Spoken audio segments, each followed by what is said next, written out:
Je crois que la providence du Seigneur nous accompagne vraiment. Si vous avez écouté les lectures, la première lecture, la deuxième lecture de l'Évangile nous invite à faire confiance au Seigneur. Ce Seigneur qui prend soin. Et donc, c'est vraiment une bonne nouvelle pour nous au début de cette année pastorale qui commence de faire confiance au Seigneur. Dans l'antenne de l'évangile de l'Église, Jésus proclamait l'évangile du royaume et guérissait toute maladie dans le temple. Ce qui veut dire que la mission principale du Christ, c'était, et c'est encore d'actualité, c'est de proclamer le règne de Dieu. L'évangile veut dire bonne nouvelle. C'est annoncer que Dieu est amour, que Dieu nous aime. Et libérer l'homme de tout ce qui l'entrave, de tout ce qui l'écarte de cet amour. Guérir l'homme. Guérir l'homme. Nous sommes là cet après-midi justement pour accueillir ce règne de Dieu dans nos cœurs, dans nos vies, pour que cette année nouvelle, cette année pastorale, soit une année de grâce, une année avec le Seigneur, une année où le Christ va agir dans nos vies, où nous allons laisser le Christ agir en nous, car il s'est fait proche de nous pour nous sauver en fait. Dans l'évangile, le Christ prend cet homme qu'on lui amène, ce sourd muet, il le prend et le met à l'écart. Il le met à l'écart. On peut passer toute l'après-midi pour décortiquer l'évangile, mais j'aimerais juste prendre deux points pour nous aider dans la méditation au début de cette année pastorale. Le Christ prend cet homme et il le met à l'écart. Au milieu de la foule, des brouhaha de la foule, des hésitations de la foule, le Christ prend cet homme et le met à l'écart. Et d'ailleurs, ce n'est pas la première guérison, il y a eu d'autres guérisons, n'est-ce pas, dans le parcours du Christ, il y a d'autres guérisons. Et cette guérison qu'il vient d'opérer dans l'évangile est quand même extraordinaire. Parce que ce n'est pas dans ses habitudes. Vous voyez la guérison de Bartimée. Que veux-tu que je fasse pour moi? Je veux voir, et bien voir. D'abord t'as sauvé. Facile. D'autres guérisons aussi. Lève-toi, marche. Le paralytique. Vous voyez? Là, il fait quand même quelque chose d'extraordinaire. Il fait quoi d'abord? Quand il le met à l'écart, qu'est-ce qu'il fait? Pardon? Ensemble, non? Voilà, ça va? C'était bien les vacances? Qu'est-ce qu'il fait? Il prie. Comment? Jésus l'amena à l'écart, loin de la foule, lui mit les doigts dans ses oreilles et avec sa salive lui toucha la langue. C'est quand même, ça est quand même bizarre.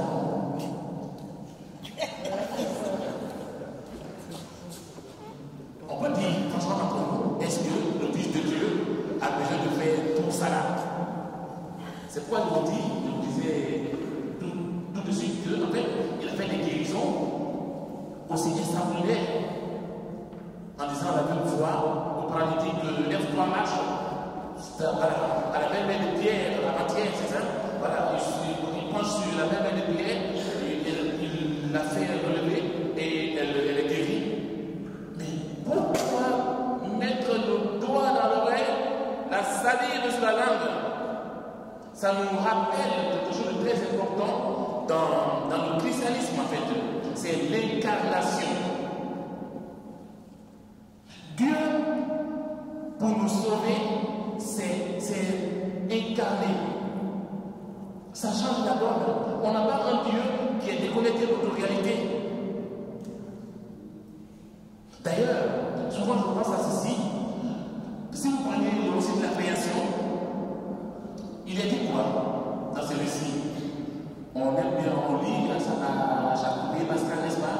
Il y a un soir, il y a un matin, premier jour. Il y a un soir, il y a un matin, deuxième jour. Dieu dit que la lumière soit et la lumière fut. Dieu dit que ceci soit et ceci. Et en fait, Dieu, en créant l'homme, je crois que Dieu n'a pas juste dit que l'homme soit. Je ne crois pas. N'est-ce pas? Il a dit quoi? Faisons l'homme à notre image et selon notre ressemblance. Faisons. Et j'ai la certitude que Dieu, pour créer l'homme, il s'est vraiment assis avec comme ça. Il s'est assis. Il a pris son temps. Il a pris sa main pour façonner l'homme. Avec sa main. Il s'est assis. Il a pris son temps. Et je crois que cette année, le Seigneur veut prendre son temps avec nous pour nous façonner, pour nous restaurer, pour nous guérir. Car il n'est pas déconnecté de notre réalité.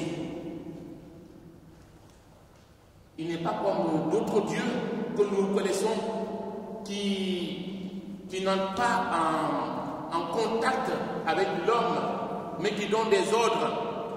On a un Dieu qui s'est fait homme, qui s'est fait proche de nous, qui prend soin de nous. C'est prendre soin. Une invitation pour nous aussi à prendre soin des uns des autres. Tout à l'heure, mon frère lui disait que cette année, que chacun puisse inviter d'autres frères à venir goûter à cette bonté du Seigneur. C'est aussi une façon de prendre soin de l'autre en osant inviter un frère, une soeur, une tante, un cousin, une cousine, un filleul, un collègue. C'est aussi prendre soin. C'est notre invitation, c'est notre vocation. Agir en mettant la main dans la pâte. On est dans une société de paroles, trop de paroles, trop de publicité. Mais les actions, que dalle. Nous sommes appelés à imiter Dieu. C'est Dieu qui prend soin de nous. Il ne fait pas de différence entre ses enfants. Et c'est d'ailleurs cela qui est bien en fait. L'exemple auquel dans la deuxième lecture, justement, nous sommes appelés à ne pas faire de distinction, de différence entre les plus nantis et les pauvres. Nous sommes invités à intégrer tout le monde.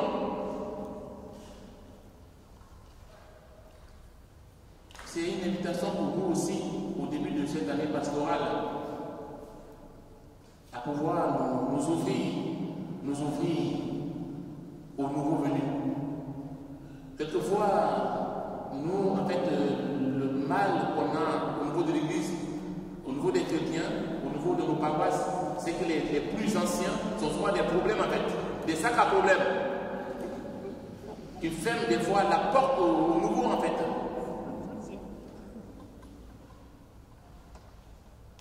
Certainement pas pour vous les plus anciens, à qui c'est vivant.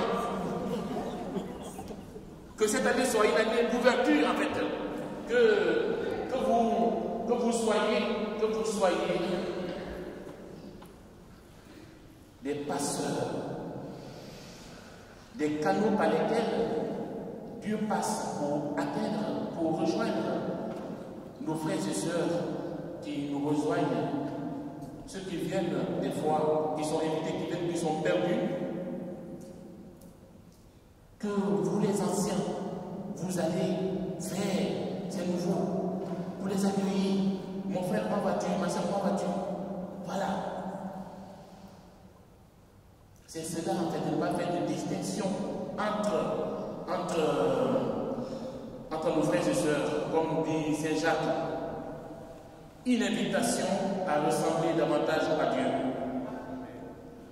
À ressembler davantage à Dieu. Dans la première lecture, Isaïe justement reconforte ses frères en disant: dites aux gens qui s'affolent, soyez forts, ne craignez pas, voici votre Dieu. C'est la vengeance qui vient, la revanche de Dieu. En fait, la vengeance, ne comprenez pas littéralement. Dieu n'est pas un Dieu qui se venge ou qui venge les autres. Non. Cette vengeance dont parle Isaïe, c'est le temps de Dieu. C'est le moment favorable de Dieu. C'est le temps qu'on appelle le kairos, le moment favorable en fait. Aujourd'hui, en fait, par exemple, dans notre monde, on est perdu, je suis perdu. Des guerres, des conflits par-ci, par-là, on est tous perdus. Mais nous les chrétiens, nous croyons en la vengeance de Dieu, au kairos, au moment favorable, n'est-ce pas? On le prie pour ça, pour que le règne de Dieu advienne, pour que la paix advienne dans nos cœurs, dans nos familles, dans nos pays. Et c'est ça en fait.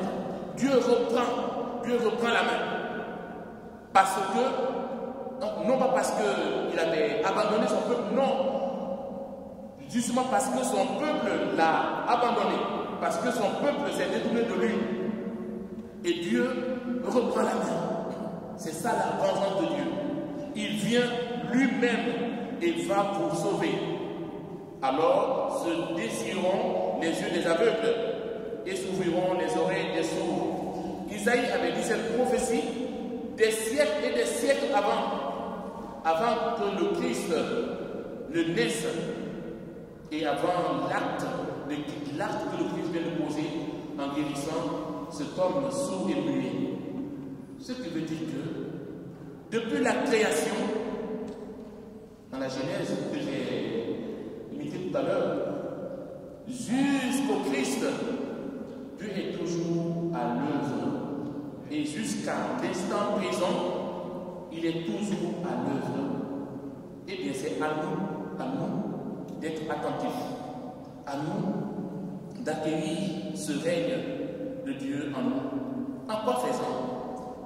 Mais en venant à persévérance. En quoi faisant? Mais en venant à la prière. En quoi faisant? Mais en s'ouvrant à Dieu. En s'ouvrant à Dieu. Que cette année soit une année d'intimité avec le Christ à travers sa parole. Ne prenez pas les Bibles seulement pour les mettre au chevet des lits, pour chasser les démons et les sorciers. Non, prenez les Bibles, ouvrez-les le matin, le soir. Et c'est cela en fait, notre intimité avec Dieu, cette relation, de soigner notre relation à Dieu. Si notre relation à Dieu est vraie, notre fraternité ne peut qu'être vraie.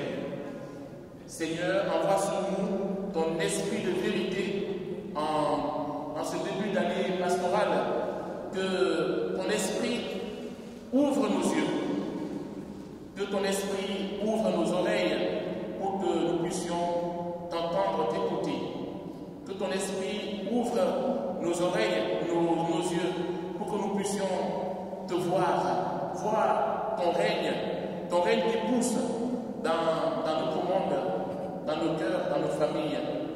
Que ton esprit délie nos langues pour que nous soyons des fervents pour te louer sans cesse. Que ton esprit assure nos pas, fortifie nos pas pour aller vers nos frères et sœurs à ta rencontre. Amen. Amen.